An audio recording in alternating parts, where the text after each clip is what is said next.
President Trump, Donald, Sarah and I are absolutely delighted to welcome you and Melania to the Prime Minister's residence in Jerusalem, the eternal capital of the Jewish people, the united capital of the Jewish state.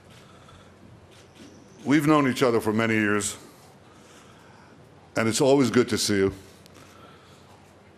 But it's also wonderful to see the blossoming friendship between our two beautiful wives, Sarah and Melania.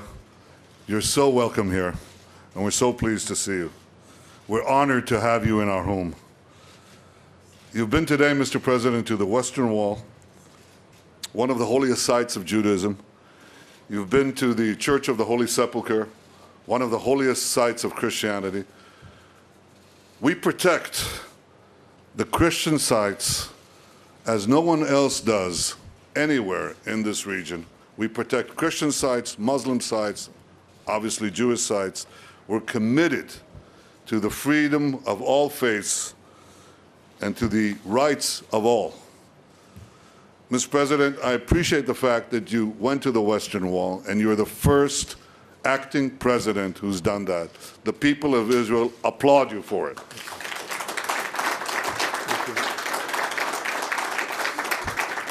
We had a terrific discussion today, and when I say terrific, it encompasses everything. We could talk about deregulation, we could talk about economics. I think we quote each other.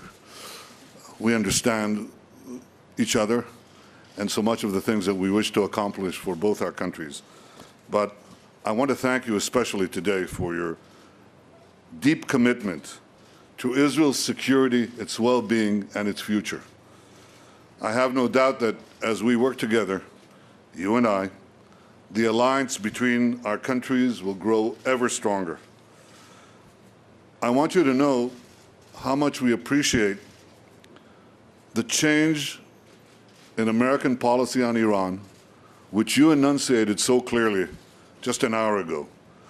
I want you to know how much we appreciate your bold decision to act against the use of chemical weapons in Syria. And I want to tell you also how much we appreciate the reassertion of American leadership in the Middle East. I look forward to working closely with you to confront the dangers we face together in this violent and volatile Middle East. I believe that together we could roll back Iran's march of aggression and terror in this region, and we can thwart Iran's unbridled ambition to become a nuclear weapon state. I also look forward to working closely with you to advance peace in our region, because you have noted so succinctly that common dangers are turning former enemies into partners. And that's where we see something new and potentially something very promising. It won't be simple, but for the first time in many years, and Mr. President, for the first time in my lifetime, I see a real hope for change. The Arab leaders who you met yesterday could help change the atmosphere, and they could help create the conditions for a realistic peace. These are all great signs on your historic visit. It's a visit that I think has echoed down the ages, because the great Abraham Lincoln is reported to have said that there was no city on earth he so much desired to see as Jerusalem. Well, Mr. President Donald, there's no city on earth where you are more welcome than right here with us in Jerusalem. Welcome to Jerusalem. Welcome to Israel.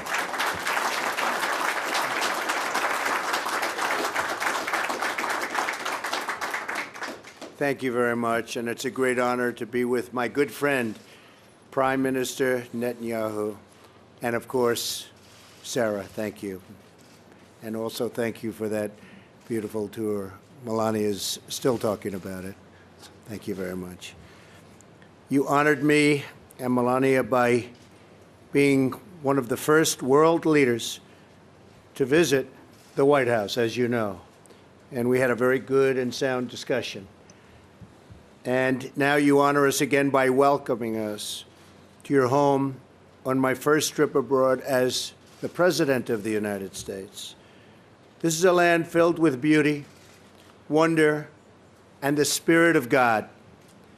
I've been amazed by the glorious and beautiful monuments and holy sites and the generosity of your incredible people. Thank you. Because it's all about the people. I was deeply moved by my visit today to the Western Wall. Words fail to capture the experience. It will leave an impression on me forever. Today, we reaffirm the unbreakable bond of friendship between Israel and the United States, a friendship built on our shared love of freedom, our shared belief in human dignity, and our shared hope for an Israel at lasting peace. We want Israel to have peace. But we are more than friends. We are great allies. We have so many opportunities in front of us. But we must seize them together. We must take advantage of the situation. And there are many, many things that can happen now that would never have been able to happen before, and we understand that very well.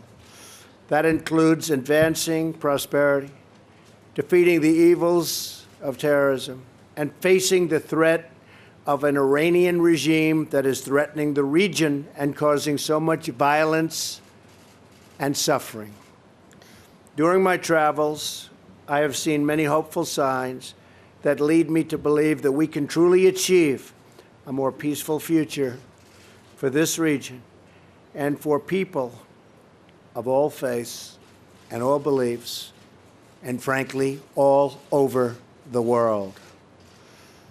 In my visit to Saudi Arabia, I met with many leaders of the Arab and Muslim world, including King Solomon, who treated us so beautifully and really wants to see great things happen for the world.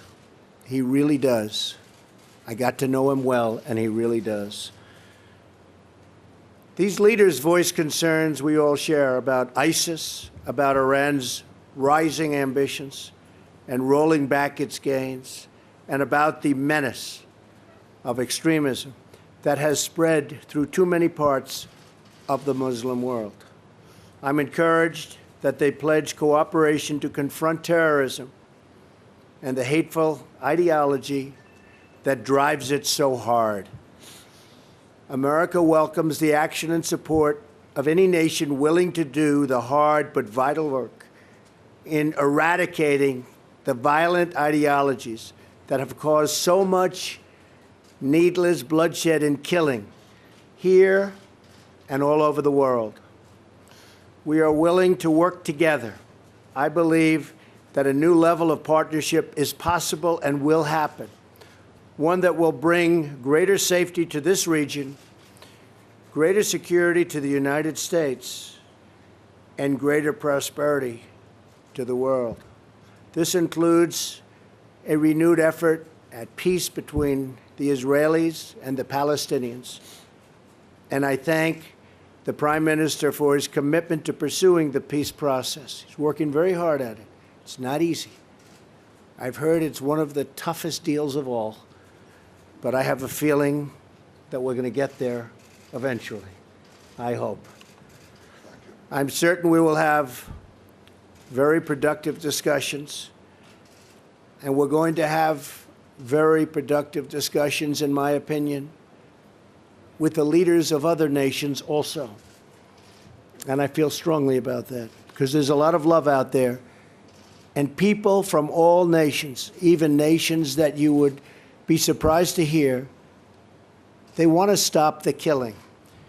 They've had enough. America stands ready to assist in every way we can. Our deep and lasting friendship will only grow deeper and stronger as we work together in the days ahead. I thank you again for hosting us in this beautiful and ancient land Truly, it's a land of wonders, and it's my honor to be here with you. Sarah, thank you. Bibi, thank you. I appreciate it very much. Great honor. Thank you. Thank you.